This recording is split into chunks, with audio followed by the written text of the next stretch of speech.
بسم الله الرحمن الرحيم والصلاة والسلام على أشرف المرسلين. Salam alaikum, bonjour tout le monde. Aujourd'hui, on va voir ensemble la partie numéro 3 في المودule Système asservi linéaire et continu. En arabe, c'est أنظمة التحكم المستمرة والخطية.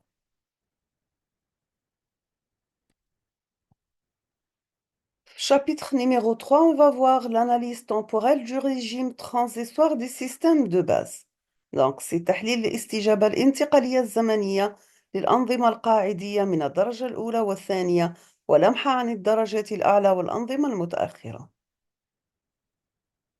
Pour l'analyse temporelle du régime transitoire des systèmes de base, c'est تحليل الاستجابة الانتقالية الزمنية للأنظمة القاعدية من الدرجة الأولى والثانية. On commence par une introduction. Une fois un modèle mathématique d'un système à étudier obtenu, on analyse les performances du système. Pour analyser et synthétiser des régulateurs, les systèmes sont testés pour des signaux d'entrée connus par un changement de condition initiale avec entrée nulle. إذا عندما نتحصل على نموذج رياضي للنظام المراد دراسته، نقوم أولاً بتحليل أداء هذا النظام، أي دراسة خصائص استجابته. لكي نقوم بتحليل النظام أو تصميم التحكم فيه، نقوم بتجربة الأنظمة بدوال مدخل معروفة، أو بتغيير الشروط الابتدائية للنظام مع اعتبار إشارات المدخل منعدمة. Pour les signaux de base de test, nous avons Euh, l'échelon unitaire, l'échelon unitaire U de t qui est égal à 1 pour t supérieur ou égal à 0 est égal à t inférieur pour t inférieur à 0. Nous avons l'impulsion de Dirac de t qui est égal à 0 pour t différent de 0 et l'intégrale de moins l'infini à plus l'infini de Dirac de t égale à 1. Pour la fonction rampe, nous avons R de t qui est égal à t pour t supérieur ou égal à 0, égal à 0 pour t inférieur à 0. Nous avons pour chaque fonction, voilà, chaque signal de base, sa représentation graphique et mathématique. Pour l'impulsion, nous avons Dirac de t qui est égal à A pour t égal à 0, 0 ailleurs. Pour passer de l'impulsion à l'échelon, on doit utiliser l'intégrale. Et pour passer de l'échelon à l'impulsion, on doit passer par la dérivée. Donc, pour l'échelon U de t qui est égal à A pour t supérieur ou égal à 0, pour 0, et prend la valeur 0 pour t inférieur à 0. Le passage de l'échelon à la rampe, c'est par l'intégrale. Donc, la rampe est égale à t pour t supérieur ou égal à 0, égal à 0 pour t négatif. Le passage de la rampe, la parabole, par l'intégrale. Donc, vous avez P de t égale AT carré sur 2 pour t supérieur ou égal à 0, 0 pour t négatif. Et l'opération inverse, le passage de la parabole, la rampe par la dérivée, mais la rampe, l'échelon par la dérivée, de l'échelon à l'impulsion par la dérivée. Deuxièmement, on va voir l'intégrateur. Dans un navire, si on fixe l'angle de barre à une valeur constante U, la sortie évolue infiniment en fonction du temps. Pratiquement, c'est le navire tourne sans cesse, c'est l'intégrateur. إذا ثبتنا عجلة قيادة الزورق على زاوية ما فإن الزورق سيستمر بالدوران إلى ما لا نهاية. مما يعني أن إشارة المدخل ثابتة أعطت لنا إشارة مخرج متغيرة في الزمن. هذا هو المكامل l'intégrateur. إذن y point est égal à k u de t, ce qui implique que y, ça sera l'intégrale de 0 à t de k u de t dt plus y de 0. Si vous avez les conditions initiales sont nulles, on aura, si on va utiliser la transformée de Laplace, on aura sy de s égale à k u de s. Dans ce cas, y de s prend la valeur de k sur s u de s. Un intégrateur dans le temps a une fonction de transfert. Deuxièmement, le dérivateur, donc c'est la forme partielle, elle n'existe pas dans la pratique. Vous avez y de t qui est égal la dérivée de u par rapport à par rapport à t, ce qui implique que y de s, ce sera s u de s. La dérivation se traite numériquement, par exemple, par programmation sur MATLAB ou bien en utilisant les blocs de Simulink. لا يوجد في الواقع للمشتق المثالي وبالتالي لا توجد دالة انتقال S إنما نشتق رقميا في برنامج ماتلاب مثلا أو باستعمال لبنات سيميلينك الحاضرة كما هو مبين أعلى. On passe maintenant au système du premier ordre. Les systèmes avec équation différentielle du premier ordre de la forme y plus t y point égale à k u de t si on applique la transformée de Laplace avec condition initiale égale 0, on aura y de s égale plus t s y de s égale à k u de s. On va sortir y de s comme facteur, on obtient k sur 1 plus ts u de s. Pour la fonction de transfert qui est égale à la sortie divisée par l'entrée, ça sera k sur 1 plus t multiplié par s. Tout système ayant une fonction de transfert de la forme de G de S est dit du premier ordre. Pour k égale à G de 0, c'est le gain statique. Steady state gain. T, c'est la constante de temps ou bien time constant.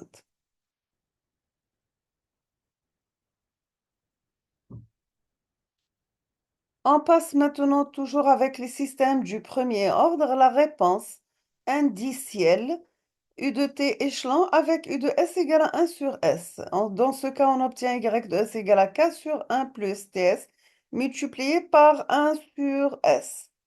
Pour sortir Y de S, donc on obtient K sur S moins multiplié par 1 sur S plus 1 sur T. Nous avons fait la décomposition en éléments simples.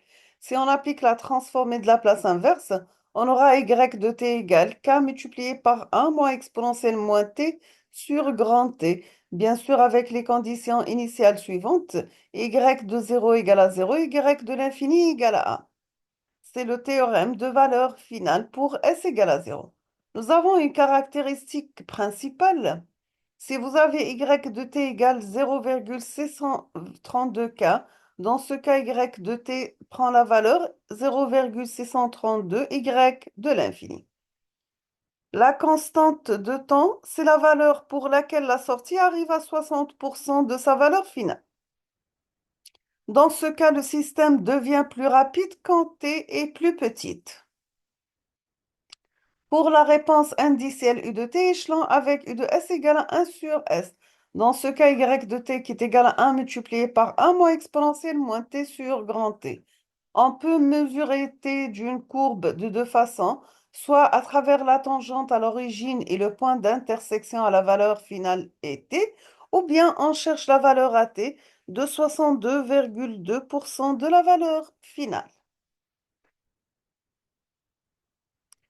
Maintenant, pour la réponse à une rampe U de t qui est égale à t, dans ce cas, U de s, ça sera 1 sur s au carré. On obtient Y de s égale à 1 sur 1 plus ts multiplié par 1 sur s au carré. Y de s devient 1 sur s au carré moins t sur s plus t au carré sur ts plus 1. Si on applique la transformée de Laplace inverse, on obtient Y de t égale à t moins grand T plus t exponentielle moins t sur grand T. Le signal d'erreur E de t qui est égal à la différence de U de t moins Y de t, on obtient dans ce cas E de t égale t multiplié par 1 moins exponentielle t sur grand T. Lorsque t tend vers l'infini, R tend vers grand T, donc E de l'infini égale à grand T, et plus t est petit, l'erreur est petite. Maintenant, pour une réponse impulsionnelle U de t égale à 1 pour t égale à 0, et nous avons dans ce cas U de s prend la valeur 1. Y de t, ça reste seulement 1 sur 1 plus ts. Si on applique la transformée de Laplace inverse, on obtient Y de t égale à 1 sur grand T exponentielle moins t sur grand T. On passe maintenant au système du deuxième ordre. Tous les systèmes du deuxième ordre sont des systèmes dont l'équation différentielle, elle est de deuxième ordre. Ils ont une forme canonique unique de type y seconde plus mu oméga n y point plus oméga n au carré est égal à k oméga n au carré u de t. Encore, la fonction de transfert de ces systèmes a la même forme canonique du deuxième ordre suivant. Vous avez h de s égale à k oméga carré de n sur s au carré plus mu 2 mu oméga ns plus oméga n au carré. On appelle K le gain statique, c'est égal à H de 0. Oméga n, c'est la pulsation propre non amortie. Et mu, c'est le coefficient d'amortissement. Tous les systèmes du deuxième ordre sont analysés et commandés de la même façon. Le comportement dynamique du système du deuxième ordre est complètement défini par mu et oméga n.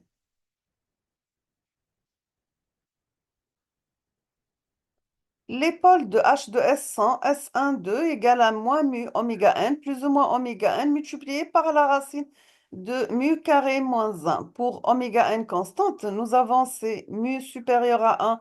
Les deux pôles sont réels et négatifs. On trouve S1 et 2 égale à moins mu oméga n plus ou moins oméga n multiplié par la racine de mu au carré moins 1. La réponse, elle est apériodique, ce qu'on appelle overdamped. Il n'y a ni oscillation ni dépassement. Si vous avez mu égale à 1, nous avons un seul pôle réel double, S1, 2 égale à moins mu oméga n. La réponse dans ce cas, elle est apériodique. Euh, Critically damped, la réponse atteint sa valeur finale le plus rapidement possible, sans oscillation et sans dépassement. Voici un exemple de représentation graphique pour mu égale à 1 et pour mu égale à 1,5.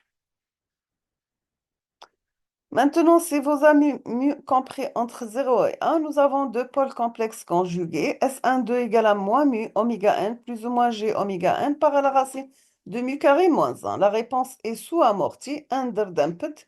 Il y a dissociation amortie, c'est le cas auquel on s'intéresse. Si mu égale à 0, nous avons deux pôles imaginaires conjugués, S1, 2 égale plus ou moins g oméga n. La réponse, elle est oscillatoire et non amortie. Une damped, nous avons des oscillations entretenues. Maintenant, si vous avez mu inférieur à 0, nous avons deux pôles instables, S1, 2 égale moins mu oméga n plus ou moins oméga n par la racine de mu carré moins 1. Les pôles dans ce cas sont réels positifs et la réponse diverge étant vers l'infini.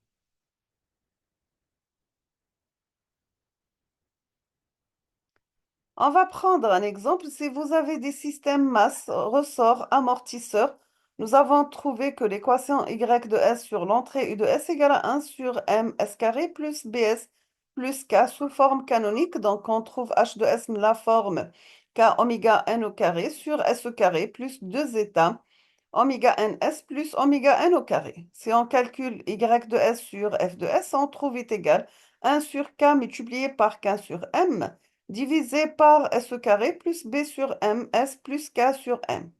Par identification, on trouve que k égale 1 sur k, oméga n au carré égale à k sur m, ce qui implique que oméga n prend la valeur de la racine de k sur m. Pour bêta sur m, on trouve deux états, la racine de k sur m. Dans ce cas, zeta prend la valeur b sur 2, la racine de mk. Nous avons aussi un autre cas pour une réponse indicielle. On vous demande de trouver y de t pour u de t échelon, c'est-à-dire vous avez u de s égale à 1 sur s. Nous avons pour y de s qui est égal à k oméga n au carré, divisé par s au carré plus 2 zeta oméga n s plus oméga n au carré multiplié par 1 sur s. Dans ce cas, pour trouver y de t qui est égal à la transformée de la place inverse de y de s, nous avons pour zeta entre 0 et 1, y de t prend la valeur suivante, dans 1 moins exponentielle sur 1 sur la racine sinus plus tangente moins 1, etc. Sachant pour oméga d qui est égal à oméga n, la racine de 1 moins zeta, c'est la pulsation propre amortie. La réponse du deuxième ordre, c'est une fonction de forme sinusoïdale dans l'enveloppe, c'est une forme exponentielle. Pour expliquer, prenons un exemple fait sur MATLAB pour la multiplication exponentielle et sinus. Voici un exemple d'illustration, multiplication sinus et exponentielle. Dans la première figure pour sinus t, la deuxième exponentielle moins 0,07t, troisième c'est exponentielle 0,7t, 0,7t par sinus t. Et aussi, vous avez sinus exponentielle moins 0,7t La dernière, c'est exponentielle moins 0,7 t par sinus t. Maintenant, pour la réponse indicielle, on vous demande de trouver y de t pour u de t échelon, c'est-à-dire u de s égale à 1 sur s. On obtient y de t de la forme suivante. Donc, c'est une réponse qui dépend de zeta et oméga 1. Maintenant, pour une réponse indicielle, on vous demande de trouver y de t pour u de t échelon, c'est-à-dire vous avez u de s égale à 1 sur s. C'est la représentation graphique de la réponse indicielle en fonction du coefficient d'amortissement.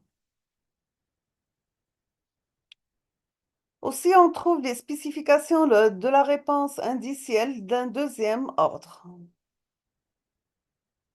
sachant que y de l'infini prend la valeur k. Maintenant, quelles sont les spécifications de la réponse indicielle d'un deuxième ordre? Nous avons le dépassement maximal m de p égale, sachant que m de p c'est y de tp moins y de l'infini sur y de l'infini multiplié par 100%. Le temps de pic, peak time, tp égale à pi sur oméga d. Le temps de montée, donc vous avez tr, et prend la formule suivante, de 1 sur oméga d, tangente moins 1 de oméga d sur moins sigma est égal pi moins bêta sur oméga d. Nous avons aussi quatrièmement le temps de stabilisation à 2%. Donc Ts égale à 4T est égal à 4 sur zeta oméga n. Et à 5% égal, nous avons Ts égale à 3T égal à 3 sur sigma est égal à 3 sur zeta oméga n. Sachant que T représente la constante du temps. Toujours avec la spécification de la réponse indicielle du deuxième ordre, nous avons dans cet exemple un système donné par la figure suivante avec zeta égale à 0,6 et oméga 1 égale à 5 radians par seconde. On vous demande premièrement calculer le temps de montée, deuxièmement le temps de pic, troisièmement le temps de dépassement maximal, quatrièmement le temps de stabilisation. On va commencer par le temps de montée. Vous avez Tr égale à pi moins bêta sur oméga d. Oméga d est égal à oméga 1 par la racine moins 1 zeta au carré qui prend la valeur 4.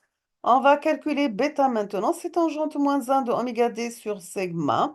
Donc c'est tangente moins 1 de 4 sur 3 égale à 0,93 radians. On obtient le temps de montée égal 3,14 moins 0,93 sur 4. Il prend la valeur de 0,55 secondes. Pour le temps de pic est égal à pi sur oméga d, donc est égal à 3,14 sur 4, donc il prend la valeur de 0,785 secondes. Le dépassement maximal MP égale à exponentielle moins sigma sur oméga d par d est égal à 9,5%. On termine avec le temps de stabilisation à 2%. Vous avez TS égale à 4 sur sigma, donc est égal à 4 sur 3, est égal à 1,33 secondes. À 5%, nous avons TS égale 3 sur sigma égale à 1 seconde. Toujours avec les spécifications de la réponse indicielle d'un deuxième ordre, quelles sont les performances d'un système asservi? Nous avons les quantités de dépassement maximal MP, le temps pic TP et le gain statique K déterminent les trois performances d'un système asservi. Donc, vous avez la rapidité TP, la stabilité MP et la précision K. Voici le comportement d'un système asservi défini par ces trois caractéristiques, en commençant par un P et K et le temps de rapidité. On trouve dans la deuxième partie le régime transitoire et après stabilisation, le régime permanent. Toujours le K représente l'erreur statique. Pour un système bouclé, les performances peuvent être à caractériser, analyse ou imposées par synthèse. L'analyse de performance, nous avons que Kg de S connu et P fixé. Trouver les performances. Pour la synthèse d'un système asservi, nous avons Kg de S connu. On vous demande de trouver P. Les performances désirées avec le cahier de charge. Cette fois-ci, dans cet exercice, on vous demande de tracer la réponse indicielle sur MATLAB en utilisant la commande system 61, time en seconde 0,78, l'amplitude égale 1,09. Donc, vous avez oméga n égale à 5, zeta égale à 0,6, numérateur c'est oméga n au carré, dénominateur c'est 1, 2 fois zeta, oméga n est 0, 6, 0 c'est la TF, numérateur et dénominateur. Système un feedback de système 0 et 1, step système 1, 3 et grid. Troisièmement, nous avons l'identification d'un système du deuxième ordre à partir de ses spécifications. Si nous avons la réponse d'un système sans sa formule analytique, on peut trouver zeta et oméga n à partir de MP et TP. Tiré de la courbe et le gain statique, c'est la valeur finale Y de phi.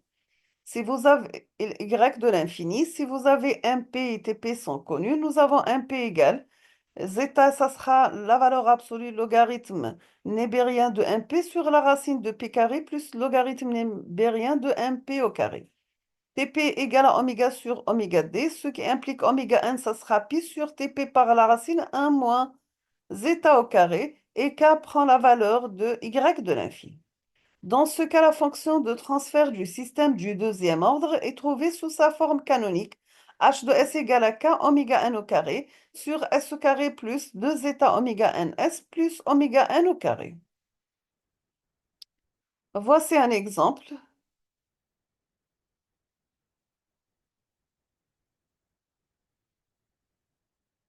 On vous demande de trouver la fonction de transfert du système du deuxième ordre dont la réponse est donnée ci-dessous. La fonction de transfert du système du deuxième ordre me la forme f de s égale à k oméga n au carré sur s au carré plus 2 zeta oméga n s plus oméga n au carré. On va calculer y de l'infini est égal à 1, ce qui implique k égale à 1. MP égale y de p moins y de l'infini sur y de l'infini. Donc c'est 1,25 moins 1 sur 1 prend la valeur 0,25. Zeta, c'est logarithme nébérien, la valeur absolue sur la racine de pi carré plus logarithme nébérien de 0,25 au carré. Donc, elle prend la valeur de 0,4037. TP égale à 3,2. Donc, on trouve la valeur de oméga n égale 1,0731. Donc, on peut écrire f de s, mais la forme 1,15 sur s au carré plus 8664 s plus 1,15.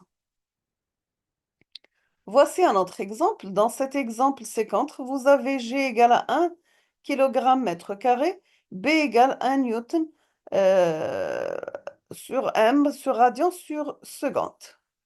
On vous demande de calculer les gains K et KH pour avoir un dépassement MP égale à 0,2 et un temps typique TP égale à 1. La solution, il faut commencer la première des choses à faire et simplifier le système.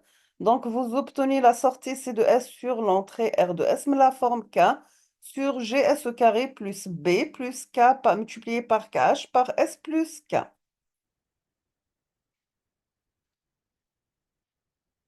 Donc, on peut le remplacer, mettre la forme de K oméga n au carré sur S au carré plus 2 zeta oméga n s plus oméga n au carré. Sachant que z, k et kh peuvent être calculés en fonction de zeta et oméga n. Et zeta et oméga n se calculent à partir de dépassement MP qui est égal à 0,2 et le temps de pic TP égal à 1 seconde.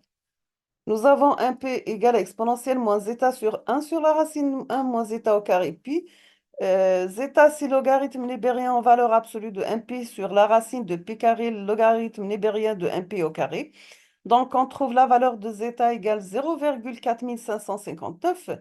TP égale à p sur oméga d, ce qui implique oméga d égale à p sur la racine de TP par 1 moins zeta au carré. On trouve la valeur de oméga 1 égale à 3,5299. Par identification, on trouve zeta égale à b plus k multiplié par kh sur 2 la racine de kg et oméga 1 égale la racine de k sur g. Donc k prend la valeur g oméga 1 au carré est égal oméga 1 au carré est égal 12,5 newton par mètre. KH c'est 2 fois la racine de kg zeta moins b sur k. Donc, elle prend la valeur de 0,178 secondes. Maintenant, on passe au système d'ordre supérieur à 2. Donc, vous avez h de z la forme un numérateur en s divisé par un dénominateur en s avec m inférieur à 1 et n supérieur à 2. On va commencer par la factorisation de sa fonction de transfert et on peut factoriser la fonction de transfert sous la forme d'éléments de base du premier et du second ordre. On va commencer par la décomposition en éléments simples, sachant que h de s c'est la somme de hi de s pour i. Donc, sachant que hi de s c'est la fonction de transfert du système du premier ordre ou bien du deuxième ordre. Y de t, c'est la somme de y et de t. Avec y et de t, c'est la réponse au signal d'entrée du système de fonction de transfert h et de s. On va prendre un exemple. On vous demande de trouver la réponse indicielle du système suivant. Nous avons h de s égale à 1 plus 3s divisé par s cube plus 9s au carré plus 23s plus 15. Donc, on peut mettre h de s la forme 1 plus 3s divisé par s plus 1 multiplié par s plus 3 multiplié par s plus 5. Donc, les pôles, nous avons lambda 1 égale à moins 1, lambda 2 égale à moins 3 et lambda 3 égale à moins 5. On peut faire la décomposition de h de s en éléments simples, mais la forme de a sur s plus 1, plus b sur s plus 3, plus c sur s plus 5. Bien sûr, après calcul, nous avons trouvé la valeur de a égale à 1 sur 4, la valeur de b égale à 1 et la valeur de c égale à moins 5 sur 4. Pour la réponse indicielle, y de s qui est égal u de s par h de s qui est égal à 1 sur s h de s, on obtient y de s mais la forme suivante. Si on calcule y de t, ça sera a multiplié par 1 moins exponentielle moins t, plus b sur 3 multiplié par 1 moins exponentielle moins 3 sur 3t, plus c sur 5 multiplié par 1 moins exponentielle moins 5t. Maintenant, on va voir la notion de pôle dominant. Traçons la réponse indicielle du système de fonction de transfert h de s égale 5 divisé par 1 plus t1s multiplié par 1 plus t2s avec t1 égale à 1 et t2 égale à 5. Les pôles sont lambda 1 égale à moins 1 sur t1 et lambda 2 égale à moins 1 sur t2. La décomposition de la fonction de transfert, donc vous avez h de s la forme h2 de s moins h1 de s, sachant que h2 de s égale 25 sur 4 multiplié par 1 plus t de s et h1 de s égale 5 sur 4 multiplié par 1 plus t1s. Pour la réponse indicielle, vous avez y de t, la forme y de t moins y de 1 de t. Donc, ça sera 25 sur 4 multiplié par 1 moins exponentielle moins t sur t2, moins 5 sur 4 multiplié par 1 moins exponentielle t sur t1. Après simplification, on trouve y de t égale 25 sur 4 multiplié par 1 moins exponentielle lambda de t, moins 5 sur 4 multiplié par 1 moins exponentielle lambda 1t. On trouve la réponse ici, une réponse rapide, notée en rouge. Donc c'est y1, y2 c'est la réponse lente, y c'est la réponse indicielle. Au bout de 5t1, la réponse y1 tend vers sa valeur finale y1 de l'infini. La sortie y du système n'évolue que sous l'influence de y2. Le sous-système H2, avec son pôle lambda 2 égale à moins 1 sur T2, impose le régime transitoire du système. On peut dire que le pôle lambda 2 est dominant par rapport à lambda 1. Le système du deuxième ordre a une réponse temporelle similaire à celle d'un système du premier ordre de constante de temps T2. On passe à la définition toujours avec la notion de pôle de dominant. Si vous avez lambda 1 jusqu'à lambda n, les pôles du système stable, le pôle lambda i ou la paire des pôles lambda i conjugués est dit dominant par rapport au pôle lambda g. Si vous avez la partie réelle de lambda i en valeur absolue très inférieure devant la partie réelle de lambda g, sachant que g différent de i. En pratique, nous avons lambda i dominant par rapport à lambda g. Si vous avez la partie réelle de lambda i inférieur à 5 fois la partie réelle de lambda g. Donc, ici la représentation d'un pôle rapide pour une réponse rapide. Toujours la partie imaginaire en fonction de la partie réelle. En rouge, c'est le pôle dominant ou bien le pôle lent pour une réponse lente. Les pôles dominants correspondent soit à une constante de temps élevée, réponse lente, soit à un amortissement faible, réponse très oscillatoire. Ils sont donc situés près de l'axe des imaginaires. On va prendre un exemple de l'origine du retard. Vous avez l'acide, un mélangeur qui contient l'acide avec l'eau pure. Nous avons ici un pH de mélangeur noté Y1 et à la fin, on trouve un capteur de mesure de pH de Y. Le pH mesuré Y1 représente le pH Y1 réalisé plus tôt, donc vous avez Y de T égale Y de T moins TR. Le retard TR est dû au transport du fluide dans la cuve au point de mesure. On trouve Y de T égale Y1 de T moins TR, ce qui implique que Y de S, ça sera exponentielle moins TRS, Y1 de S. Pour la fonction de transfert, nous avons H de S, la forme Y de S sur E de S. Donc, ça sera Y1 de S par Y de S divisé par U de S, Y de S. On obtient dans ce cas H de S, la forme exponentielle moins TR par S, H1 de S. On passe maintenant à l'illustration du retard. Donc, pour une fonction de transfert, la forme h de s égale exponentielle moins TRS H1 de S, avec H1 de S égale à 1 sur 1 plus TS. La réponse indicielle, ça sera Y de T, mais la forme Y, T moins TR. Donc, TR, c'est le retard. Il est représenté sur cette figure. Donc, ça sera 1 moins exponentielle T moins le temps de retard divisé par grand T. On termine avec les systèmes à retard, système delays. Donc, définition, le retard correspond au temps s'écoule entre la variation de l'entrée et la répercussion de cette variation sur la sortie. Pour le retard pur, un système réduit un retard pur retarde l'entrée d'une durée de TR. Donc, nous avons Y de T est égal U de T moins TR, ce qui implique Y de S, ça sera exponentielle moins TR S U de S. On termine avec l'approximation de exponentielle moins TRS. Si vous avez un retard TR est très petit, on peut faire les approximations suivantes. On peut remplacer exponentielle moins TRS par 1 moins STR ou exponentielle moins TRS par 1 sur 1 plus S multiplié par le temps de retard. Ou bien une approximation simplifiée de Padé. Donc, vous avez exponentielle moins le temps de retard S égale à 1 moins TRS sur 2 divisé par 1 plus TRS sur 2. La dernière figure représente l'introduction d'un retard dans Simulink. Donc, là, par exemple, pour le retard, vous utilisez la bibliothèque Simulink, le transport delay. Ici, vous utilisez le continu et le discontinu.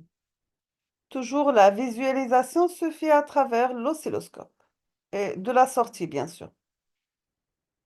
Nous sommes arrivés à la fin de cette vidéo. Je vous remercie infiniment pour votre attention et à la prochaine vidéo, Inch'Allah.